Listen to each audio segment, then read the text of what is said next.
Hello friends, जय हिंद, वंदे मातरम। Welcome back to our YouTube channel. Friends, आज हम एक बहुत गंभीर मुद्दे पर बात करने वाले हैं। खबर 2 दिन पुरानी है, लेकिन इसका जो मैं विश्लेषण है वो आपके लिए ऐसा करने वाला हूं कि जो आपको वास्तव में जानना चाहिए। और जो अजीत डोभाल की जो वीडियो है, जो हमारे एनएसए हैं, उन्होंने, जैसा आप वीडियो देखेंगे तो क्योंकि हम अपनी सुरक्षा और हम अपने आप को समझ नहीं पाए कि हम को क्या खतरे हैं, हम उनके प्रति उदासीन रहे, तो हमें इतिहास ने एक सबक सिखाया। उसमें कुछ खास बोला नहीं है, लेकिन उसके अंदर जो छुपा हुआ रहस्य है वो मैं डिकोड करने का प्रयास करूंगा। ऐसा वो अगर कह रहे हैं, जो संकेत वो दे रहे थे, वो ऐसा क्यों कह रहे थे, वो मैं आज आपको इसमें बताने वाला हूं।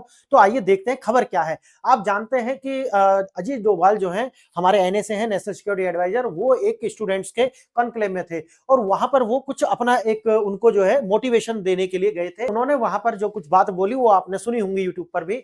उन्होंने वहां पर जो बोला, उनका जो कहने का एक लाइन जिसको उठा करके जो लोग हैं उसका चर्चा का जो विषय बना, वो था हमारे जो खासकर भारत के ऊपर जो एट्रोसिटीज हुई हैं, जो आक्रांताओं ने भारत को जो है नष्ट किया, मंदिरों को तोड़ा, मूर्तियों को तोड़ा, वो सिर्फ भारत पर एक अटैक नहीं था, बल्कि एक हिंदू सिविलाइजेशन पर एक एक संगठित अटैक जो वो बताया उन्होंने। और बताया कि वास्तव में अब हमको डिफेंसिव नहीं, ऑफेंसिव होकर के हमको अपने इतिहास का जो बदला है उसे लेने का जो वक्त है वो आ चुका है। इसे लेकर के अब एक नई जो डिबेट थी वो छिड़ी थी और उसमें आया था कि डोभाल डॉक्ट्रिन क्या है।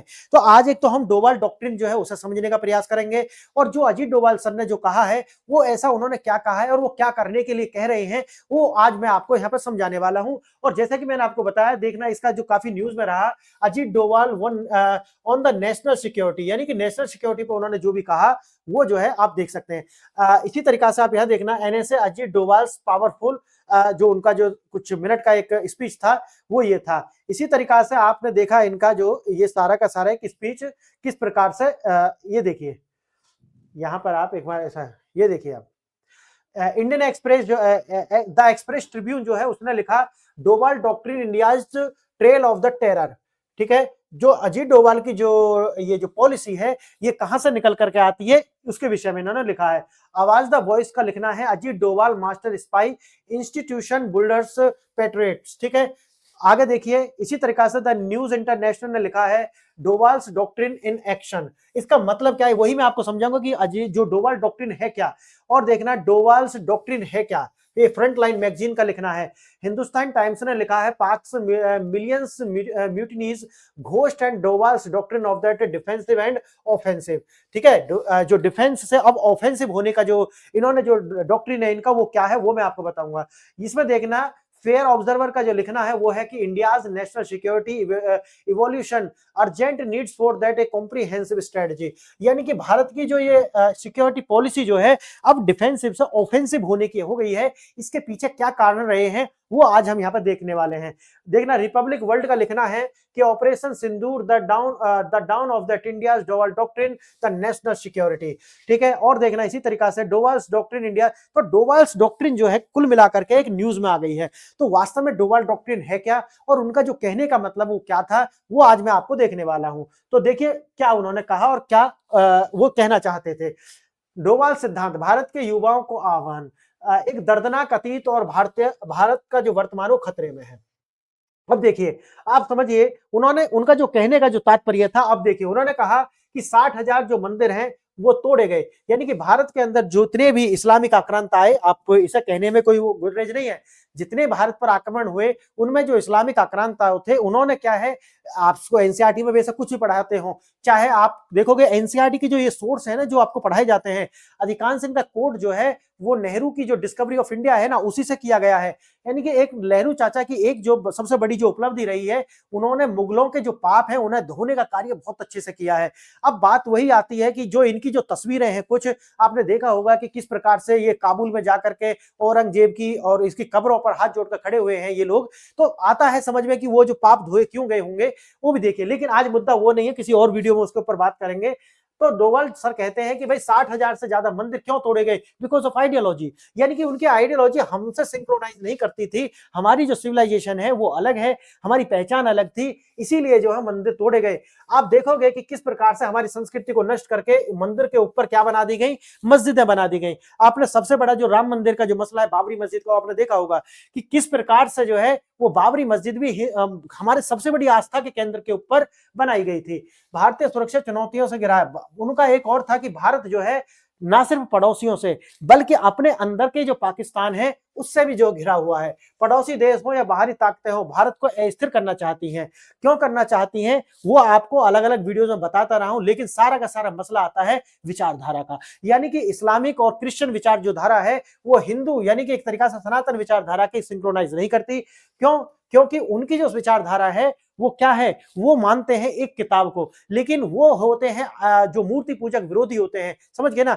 हम है पेजेंस, पेजेंस मतलब है हम मूर्ति पूजक हैं। सारी जो लड़ाई है वो विचारधारा की है। समझ रहे हैं इस बात को? ये पाकिस्तान में बैठा हो, कोई अफगानिस्तान में बैठा हो, कोई सऊदी अरब में, इससे फर्क नहीं पड़ता। विचार क्या लिए हुए है इससे फर्क पड़ता है। वो आपके घर के बराबर में भी हो सकता है, वो 4 गली छोड़ करके भी हो सकता है। अगर उसके विचार वही है जो अफगानिस्तान में बैठे हुए के हैं कि आप मूर्ति पूजक हो, तो सिर्फ आप इसीलिए उसके दुश्मन हो, तो आप उसे दूर मत समझना, वो आपके घर में भी है।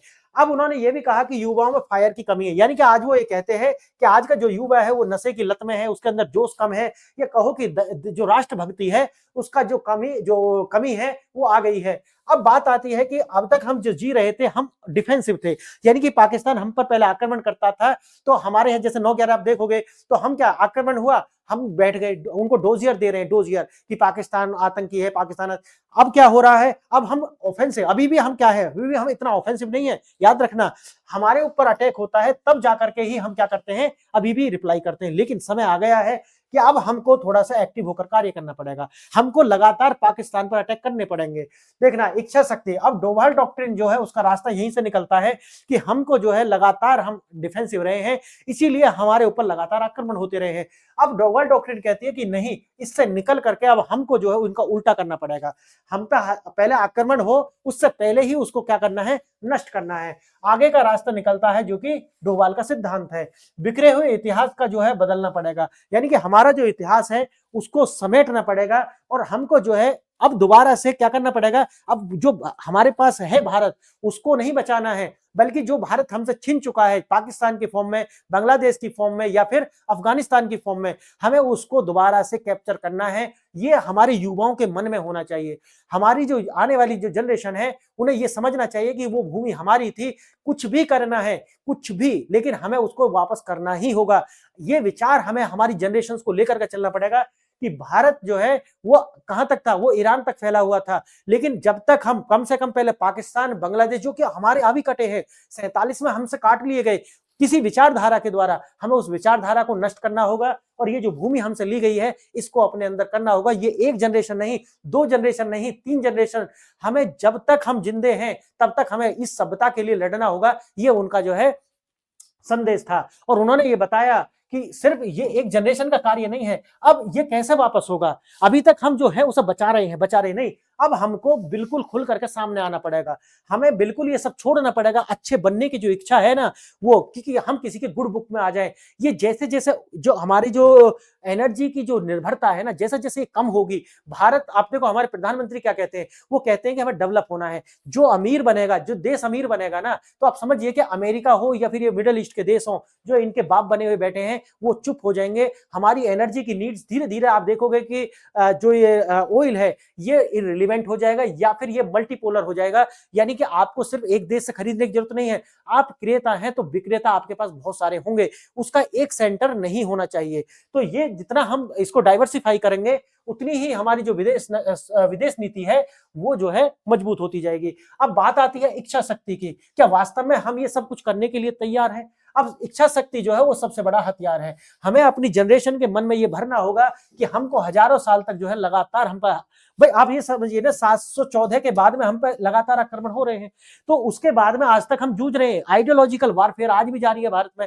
1947 में भारत का विभाजन सिर्फ आइडियोलॉजी के आधार पर हुआ था। वो जिन्ना ने नहीं कराया, वो किसी और ने नहीं कराया, वो एक विचारधारा, इस्लामिक विचारधारा जो थी, जो कि सेपरेटिज्म में विश्वास रखती है, जो कहती है कि हम किसी मूर्ति पूजक के साथ नहीं रह सकते, हम किसी किसी हिंदू के साथ नहीं रह सकते, उस विचारधारा ने इसको आप एक जिन्ना को लेकर के क्यों कहते हो कि जिन्ना ने विभाजन करा दिया, गांधी ने विभाजन करा दिया? नहीं भाई, एक व्यक्ति के लिए मत कहिए, एक विचारधारा को हमें टारगेट, एक विचारधारा को करना पड़ेगा, और वो विचारधारा आज भी भारत में जीवित है, वो अलग अलग फॉर्म में आज भी जीवित है। जिन्होंने देश बांट दिया वो देश के अंदर आज भी जीवित है, इसीलिए हमें उन पर भी अंकुश लगाना होगा, हमारे अजीत डोभाल जो है वो कहते हैं। और एक अंतिम बात, नेपोलियन ने कहा था कि मैं उन 1000 भेड़ों से नहीं डरता, मैं उन 1000 शेरों से नहीं डरता जिनका एक नेतृत्व करता एक भेड़ है। याद करना, 1000 शेर हैं और उनका जो नेतृत्व करने वाला है वो एक भेड़ है, डरपोक है, मैं उससे नहीं डरता। नेपोलियन कहता है मैं उससे डरता हूं कि 1000 भेड़ों का अगर नेतृत्व करने वाला एक शेर होगा तो मैं उससे डरता हूं। नेपोलियन की इस बात को याद रखना। आज भारत के जो लोग हैं उनका नेतृत्व करने वाले जो लोग हैं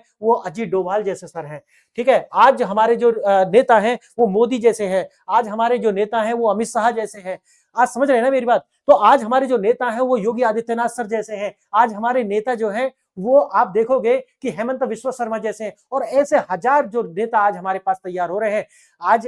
आज हम जो ना उन जो शेर है ना वो भारत के जो लोगों को गाइड कर रहे हैं। इसीलिए नेपोलियन की बात बिल्कुल सत्य है कि हमें अब पूरा जो विश्व है वो क्यों डर रहा है कि नेपोलियन की इस बात को याद करके। आज भारत के अंदर बैठे हो जो पाकिस्तानी वो क्यों डर रहे हैं, क्योंकि वो जानते हैं कि ये जो भेड़ हमने बना दी थी 70 सालों में एनसीईआरटी के अंदर उल्टी सीधी बातें पढ़ा करके, असली जो दुश्मन था, असली दुश्मन कौन थे? वो इस्लामिक आइडियोलॉजी हमने शिफ्ट कर करके बना दिया क्या? Christian ideology. हमने बना दिया कि अंग्रेजों ने अत्याचार करे, लेकिन जिन्होंने हजारों साल तक करे और जो आज भी कर रहे हैं उनको हम भूल गए हैं। यही अजीत डोभाल साहब जो है वो बताने का जो प्रयास कर रहे थे।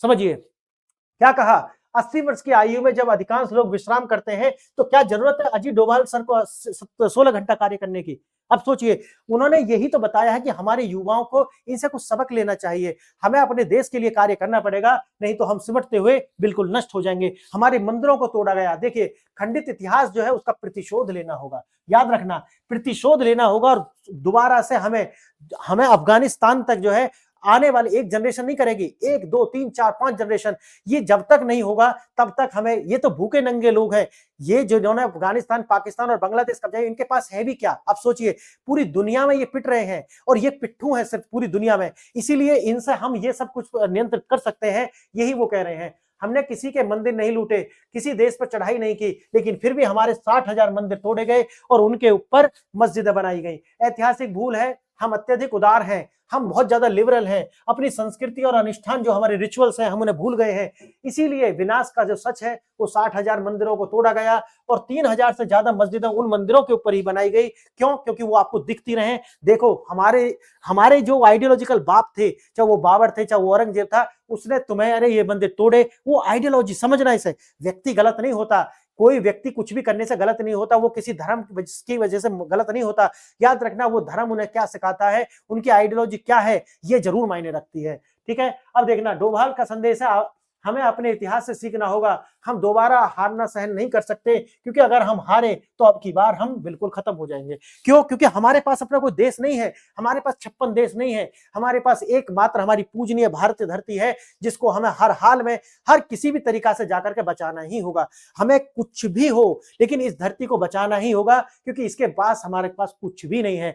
आप जानते होंगे कि भारत एक रिंग ऑफ फायर से घिर चुका है। रिंग ऑफ फायर वैसे ज्योग्राफी का कंसेप्ट है, लेकिन आज उन्होंने इसकी संज्ञा दी है कि हम एक रिंग ऑफ फायर से घिर चुके हैं। चारों साइड से हमने दुश्मन पाले हुए हैं। जब हमने देखो अपना ही एक पाकिस्तान बनाया वहां पे, और एक आइडियोलॉजिकल वो हमारा दुश्मन है, पूरी दुनिया में वो दुश्मन है। बांग्लादेश हमने बनाया, वो हमारा दुश्मन है। चाइना नॉर्थ में बैठा हुआ है, वो हमारा दुश्मन है। अमेरिका जो है वो तो आप जानते होंगे, तो वो किसी का दोस्त है ही नहीं, वो सिर्फ अपने हितों को देखता है। अब पूरी दुनिया जो है वो हल रही है। रूस बनाम नाटो, रूस जो है वो अपने उसको बचाने के लिए, कि जैसे यूएसएसआर को जो तोड़ दिया गया था, यूएसएसआर को जो तोड़ दिया गया है, उसी तरीका से ऐसा ना हो कि पश्चिम शक्तियां मिलकर के दोबारा से जो रूस को तोड़ दें। इसीलिए रूस जो है वो नाटो के प्रति बहुत ज्यादा आक्रामक रहता है। वैश्विक तनाव जो है, इजराइल अरब संघर्ष जो है लगातार बढ़ रहा है। अमेरिका चीन के जो टकराव है आने वाले समय में और तेजी से आपको देखने के लिए मिलेंगे, डॉलर की प्रभुसत्ता के लिए। भारत पर इसका जो प्रभाव है, अगर विश्व युद्ध छिड़ता है तो भारत अछूता नहीं रहेगा। हमें अब नेम वाली पॉलिसी जो है हम उससे बचकर नहीं रह सकते। इसके लिए हमें सबसे पहले अपने अंदर से जो है पाकिस्तानी मानसिकता को खत्म खत्म करना होगा ताकि हमारा जो देश है वो इंटीग्रेट रहे। आप जानते होंगे कि पीएफआई जैसे जो संगठन है ये तो उजागर है क्योंकि इस पर प्रतिबंध लगा हुआ है। ऐसे संगठन भारत के अंदर है जो ये इंतजार कर रहे हैं कि कोई भी तरीका से भारत किसी समस्या में घिरे तो हम अंदर ही अंदर एक सिविल वार छेड़ दें। तो आपको ये सब देखना पड़ेगा। इसके जो देखो ये प्रतिबंध कर दी गई है, आपको मैं बता देता हूं एक बार, ये संस्था प्रतिबंध है पीएफआई, लेकिन इसके जो लोग हैं जो कार्य कर रहे हैं वो अभी दूसरे फॉर्म में कार्य कर रहे हैं। कार्य बंद नहीं हुआ तो क्या संस्था महत्वपूर्ण है या कार्य? ये सरकार को समझना पड़ेगा। हमें लगता है कि संस्था रहो या ना रहो, लेकिन उसके जो लोग हैं उनको बिल्कुल तरीका से कुचलने की आवश्यकता है, उनके फन को कुचलने की आवश्यकता है। इस पर ध्यान जरूर दिया जाना चाहिए। चक्रव्यूह भारत को घेरने की एक साजिश चल रही है, जैसे कि आपको पता है एसटीपी अलायंस बना हुआ है पाकिस्तान, तुर्की और सऊदी अरब। क्यों? ये आइडियोलॉजी पे है। उनका ये मानना है हम एक हिंदू सभ्यता है, इसीलिए अगर युद्ध होता है तो ये तीनों मिलकर के हम पे हमला करेंगे, ऐसा इनका मानना है। सिर्फ आइडियोलॉजी है और कुछ नहीं है।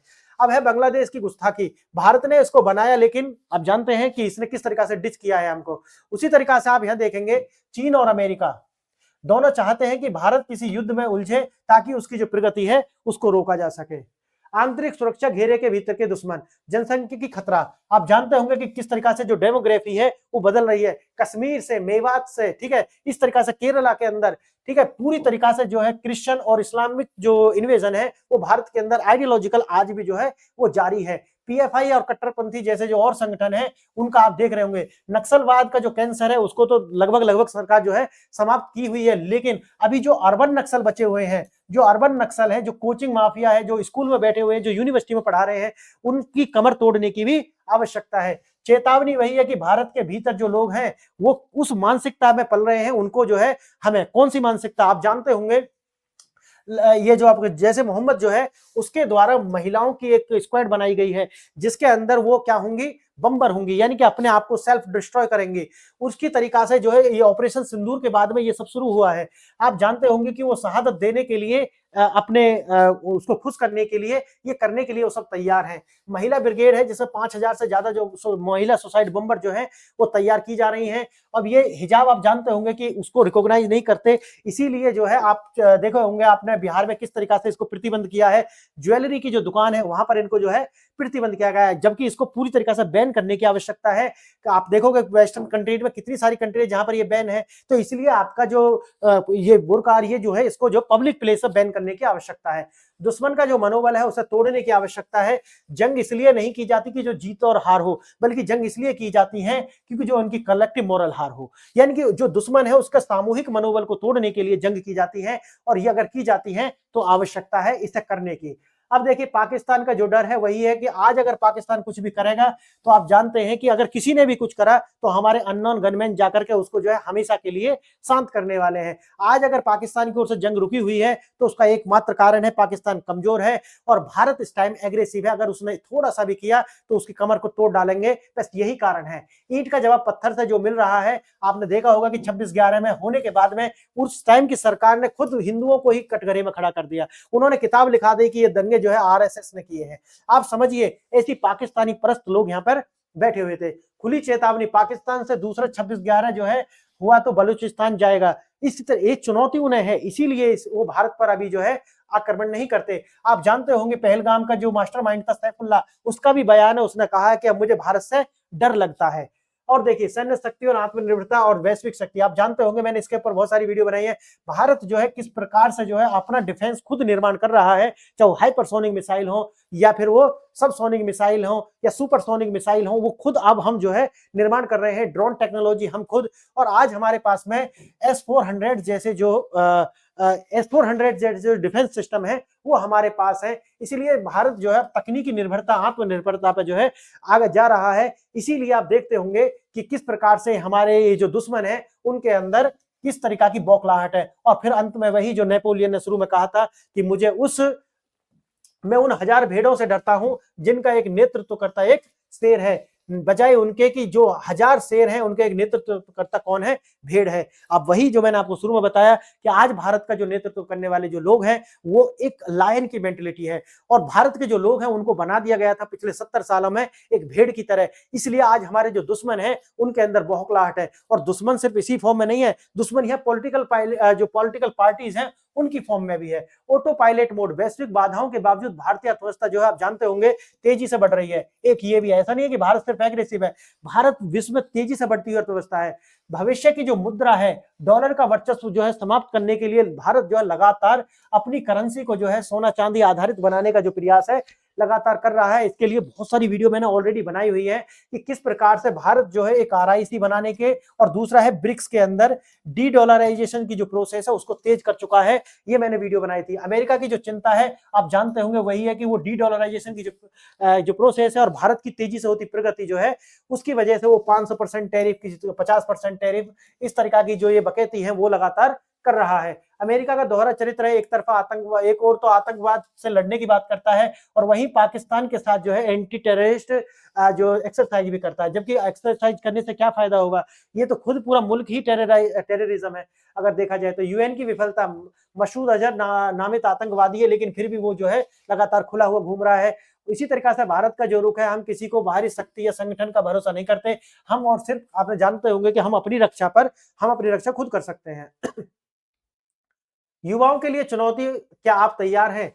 आवश्यकता क्या है? देश को ऐसे बेटों की जरूरत है जो अपना सीना तान करके जाकर के खड़े हो सकें और अपने देश की रक्षा कर सकें। नशा और उदासीनता, आज का युवा जो है वो क्या है, डेथ इनसाइड, अंदर से मृत हो चुका है। क्यों? क्योंकि वो कोकीन ले रहा है। वो क्या कर रहा है, छोटे छोटे बच्चे जो है, एक रजाउद्दीन मामला आया था जिसमें उन्होंने 15 साल की बच्ची को ही नशा जो करा दिया था।